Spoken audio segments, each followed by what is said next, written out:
द्वौ अजौ श्रीगालः च, दो बकरे और सियार। इस कहानी को मैंने बिल्कुल ही सरल संस्कृत वाक्यों में तैयार किया है संस्कृत सीखने के उद्देश्य से। तो कहानी यहाँ से प्रारंभ होती है। एकदा एक बार एकः श्रीगालः, एक सियार, कस्यचित् ग्रामस्य, किसी गांव के मार्ग के द्वारा या मार्ग से गच्छन् आसीत्, जा रहा था या गुजर रहा था। सह ग्रामस्य आपण समीपे, वह गांव के बाजार के पास जनसमर्दनम अपश्यत, लोगों के भीड़ को देखा।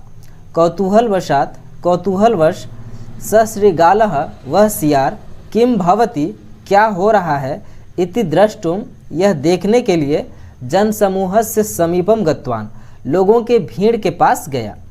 तत्र, वहाँ, श्रीगालः अपश्यत यत्, सियार देखा कि द्वौ अजौ, दो बकरे, परस्परम, आपस में, युद्धम कुरुतः स्म, लड़ रहे थे।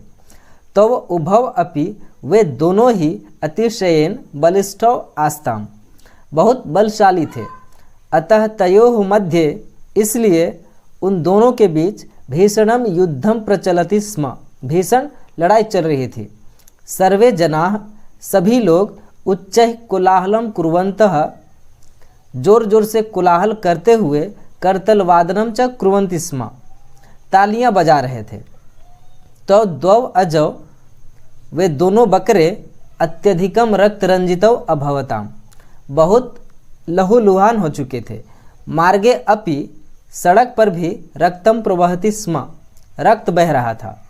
यदा श्रीगालः, जब सियार, तावत नूतनम रक्तम दृष्टवान, उतना नया रक्त देखा या ताज़ा रक्त देखा, तदा सह, तब वह, आत्मानं नियंत्रितुम न अशक्नोत, अपने आप को नियंत्रित नहीं कर सका या रोक नहीं सका। सह केवलम, वह केवल, तस्य नूतन रक्तस्य स्वादनम कर्तुम इच्छति स्म, वह केवल उस ताज़ा रक्त का स्वाद लेना चाहता था। अजौ च खादितुम इच्छति स्म, और बकरों को खाना चाहता था। श्रीगालः किमपि अविचार्य एव, सियार कुछ विचार किए ही या कुछ सोचे ही, तयोः अजयोः उपरि आक्रमणम कृतवान, उन दोनों बकरों के ऊपर आक्रमण कर दिया।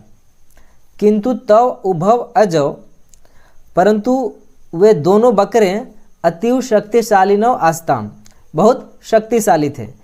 तो श्रीगालम ताड़यित्वा, वे दोनों सियार को पीटकर, तस्य तादृशीं दुर्दशां कृतवन्तौ, उसकी ऐसी दुर्दशा कर दिए, येन सह, जिससे वह तत्रैव मृतः अभवत, वही मर गया।